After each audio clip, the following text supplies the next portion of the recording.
Après une hausse du Bitcoin de près de 30% en début de semaine, l'humeur est actuellement à la correction et dans le rouge. Est-ce la fin pour les crypto-monnaies ou tout simplement une correction qui est un bon présage pour l'avenir? C'est ce que tu vas découvrir dans cette vidéo. Avant qu'on se retrouve sur mon écran, pense à t'abonner à la chaîne en activant la petite cloche pour recevoir une notification à la sortie des prochaines vidéos. Et bien évidemment, si le contenu te plaît, lâche un pouce bleu et dis-moi en commentaire ce que tu penses des crypto-monnaies et quelle est ta prédiction pour l'avenir. Ok, donc ici, tu peux voir un aperçu du marché des crypto-monnaies. Depuis 7 jours, on est haussier. On est vraiment haussier quasiment sur tout.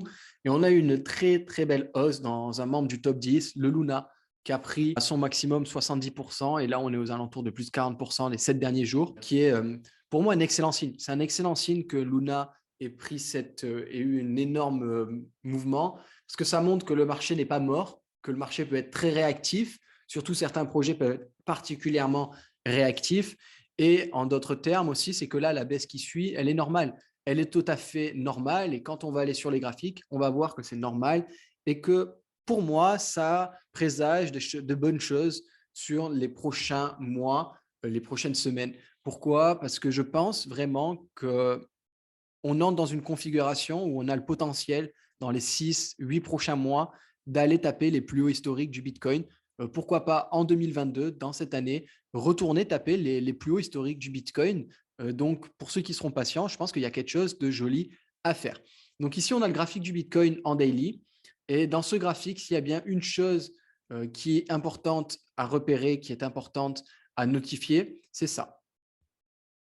C'est cette trendline.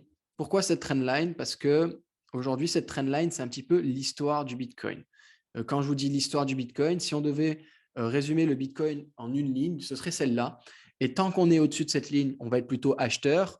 Et tant qu'on est en dessous de cette ligne, on va être plutôt vendeur. Et là, actuellement, on se trouve au-dessus et on joue avec la ligne. Et aujourd'hui, pour trouver des points d'entrée sur le Bitcoin, il va y avoir deux choses particulièrement importantes.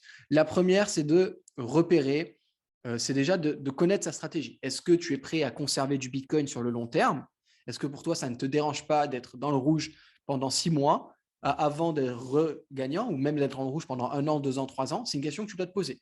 Si la réponse est oui, alors tu vas pouvoir faire des entrées progressives dès maintenant. Si la réponse est non, dans ce cas, attends qu'il y ait un signal clair et net d'achat ou de vente avant de faire un mouvement. Sinon, si tu es prêt à conserver, le dollar cost average sera vraiment très intéressant pour toi. Alors, qu'est-ce qui se passe en ce moment? Eh bien, tout simplement, on a, voilà, on a la ligne ici, cette zone qui va être la zone déterminante pour l'achat. Alors, si tu es plutôt spéculatif et que tu attends vraiment un signal que tu veux prendre le moins de risque possible, attends qu'on casse ça et éventuellement même attends un throwback là-dessus. Ou sinon, si tu es prêt à attendre, si tu es quelqu'un qui est prêt à conserver la crypto et qui voit un avenir sur le long terme, tu peux commencer à acheter et faire du dollar cost averaging. Qu'est-ce qui va se passer selon moi? Ma théorie, entre guillemets, hein, c'est qu'on va être plutôt dans un scénario de ce style. On va être dans un scénario où là, on va descendre, remonter, descendre. Ça, je ne sais pas combien de temps ça va durer. Et à un moment, on aura hop, comme ça, ou alors hop, comme ça. C'est un des deux scénarios va se passer. Tu vas me dire oui, c'est logique, mais pour moi, ça va arriver prochainement.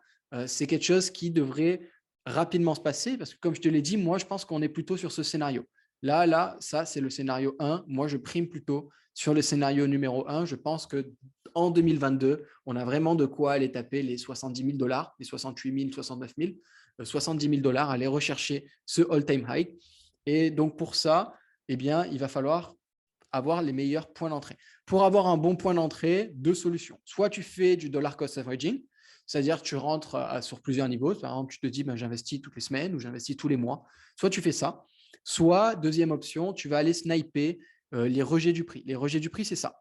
C'est quand le marché baisse et qu'on a une remontée. Donc, tu vas avoir une bougie avec un corps assez petit et une très grosse mèche. On l'a eu là. Là, on a eu quand même un gros corps, mais on a eu une très longue mèche.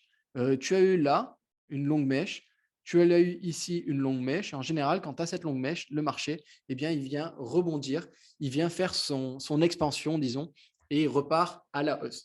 Donc, c'est ça qu'on va aller chercher, c'est ça que je te recommande de rechercher que ce soit sur le Bitcoin et sur les autres crypto-monnaies, parce que c'est ça qui va te permettre d'avoir un point d'entrée intéressant pour entrer sur le marché et d'avoir un beau potentiel. Maintenant, encore une fois, vraiment définis ton profil.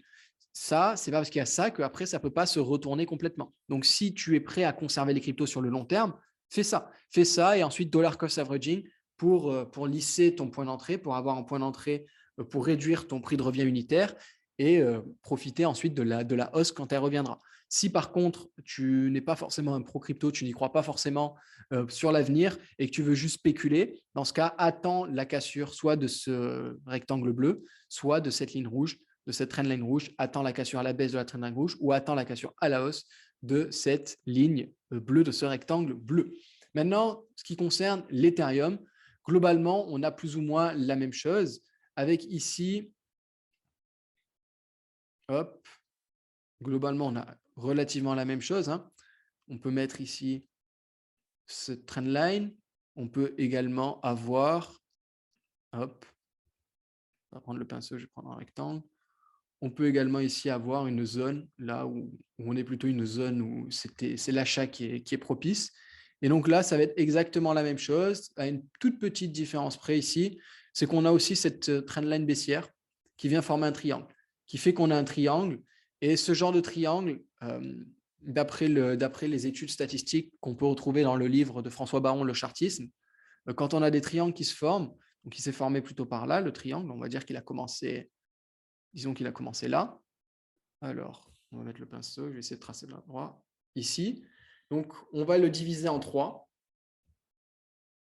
Et en général, dans la troisième partie de ce triangle, c'est là où on va avoir la cassure. Donc, la cassure devrait se faire par là. Ça devrait arriver, hein, on voit qu'on arrive sur la fin. Donc, ça devrait arriver. Soit ça va casser à la hausse, soit à la baisse. Personnellement, moi, je suis plutôt sur le scénario comme ça. Alors, le scénario peut très bien être comme ça, hein. Mais encore une fois, pareil que sur le Bitcoin, moi, je pense qu'on va être plutôt haussier. On va aller plutôt casser à la hausse. Et là, ça va devenir intéressant. Exactement comme sur le Bitcoin, soit tu es plutôt spéculatif et que tu veux juste faire un coup sur l'achat, attends qu'il y ait la cassure qui se fasse, attends vraiment qu'on soit à ce niveau, qu'on ait cassé. Vraiment, là, attends que la cassure soit nette. Si tu es plus, on va dire, un investisseur qui est prêt à investir sur le long terme, tu peux commencer à faire tes entrées en position et tu peux entrer sur plusieurs niveaux. Tu vas pouvoir entrer sur plusieurs niveaux et par exemple, tu peux commencer à entrer ici. Ensuite, tu peux pourquoi pas entrer un peu ici. Pourquoi pas entrer un peu ici si ça baisse et ensuite continuer ton dollar cost averaging pendant la baisse afin d'avoir le meilleur niveau pour la suite. Si on casse ici, ben, tu peux potentiellement investir tous les mois ou toutes les semaines. C'est toi qui vois comment tu gères ça. Mais ça, c'est si tu es prêt à garder. Si tu n'es vraiment pas prêt à garder et que tu veux juste faire, entre guillemets, un coup, une spéculation, dans ce cas, tu attends qu'il y ait soit la cassure à la hausse, soit la cassure à la baisse avant de prendre ta décision. Pareil, un autre point qui peut t'aider dans ta détermination, dans ta prise de décision à l'achat ou à la vente, c'est ça. C'est ces mèches. Vraiment, soit à l'affût de ces mèches, soit vraiment à l'affût de ces longues mèches pour avoir une vision d'une opportunité possible ou pas. Okay, donc ça, c'est quelque chose qui va vraiment être très intéressant pour toi. Ensuite, pour ce qui est de Avalanche, BNB, Ripple, tu regardes les graphiques, globalement, c'est quasiment la même chose. Hein. Avalanche, BNB particulièrement, on est quasiment sur la même chose. BNB a la seule différence, on a eu ce bump ici, mais globalement, on est sur des graphiques assez similaires. Ripple, pareil, on est assez similaire. Qu'est-ce que tu peux faire ici? C'est exactement, encore une fois, la même chose. On est dans la même configuration. Même configuration, ce qui signifie que là, on a notre ligne. Ici, on a également la ligne qui vient couvrir. Si tu regardes, on a ça. Si tu prends l'avalanche, on a la même chose ici. Hein. On a la même chose qui se passe là. Hop. Donc là, encore une fois, on est exactement sur la même configuration qu'Ethereum. Et Ripple, on est pareil, encore une fois, sur la même configuration qu'Ethereum. Et donc, qui dit même configuration, dit c'est les mêmes choses qu'on va regarder. On va regarder plus ou moins les mêmes choses. Là, on va attendre la cassure. Si tu es spéculatif, attends la cassure de ce triangle, que ce soit à la hausse ou à la baisse. Et si tu n'es pas spéculatif, si tu es prêt à conserver, ben, tu peux commencer à faire tes entrées en position et pourquoi pas acheter quand tu vas voir la bougie qui arrivera. Quand tu verras là, cette mèche, hop, je le répète, hein, mais c'est important. Quand tu verras ce genre de mèche qui arrivera, hop, ce sera le moment pour toi d'acheter. Ce sera le moment pour toi d'entrer en position et de proposer ces achats, ces achats au marché. Donc voilà, des mèches de ce style, vraiment, c'est ce que tu dois aller, c'est vraiment ce que tu dois aller rechercher sur ce marché. Autre chose qui est un petit peu logique, mais si tu as le Bitcoin qui vient casser ici et que tu vois qu'on est encore dans ce triangle sur les altcoins, bah, ça peut être, tu peux entrer sur les altcoins. Si le Bitcoin casse, en général, les altcoins casseront quelques jours après, éventuellement. De temps en temps, les altcoins fonctionnent en même temps que le Bitcoin, mais de temps en temps, elles sont légèrement en retard. Donc, si tu as le Bitcoin qui vient casser, bah, tu peux en profiter pour, si tu n'as pas eu la cassure encore sur les altcoins ou qu'elle a été très légère, par exemple, le Bitcoin a pris, je ne sais pas, 15% alors que les altcoins n'ont pris que 2-3%, et bien dans ce cas, tu peux te dire, OK, les altcoins, ça va être les suivants. Donc, je rentre en position et je prépare, je prépare mes billes là-dessus, quoi. Donc, ce que tu dois retenir deux choses. La première, c'est qu'on arrive au moment décisif. Sur la plupart des altcoins, on a vraiment ce triangle qui se forme et on arrive sur la fin de triangle. Donc, on va avoir la cassure à l'achat ou à la vente.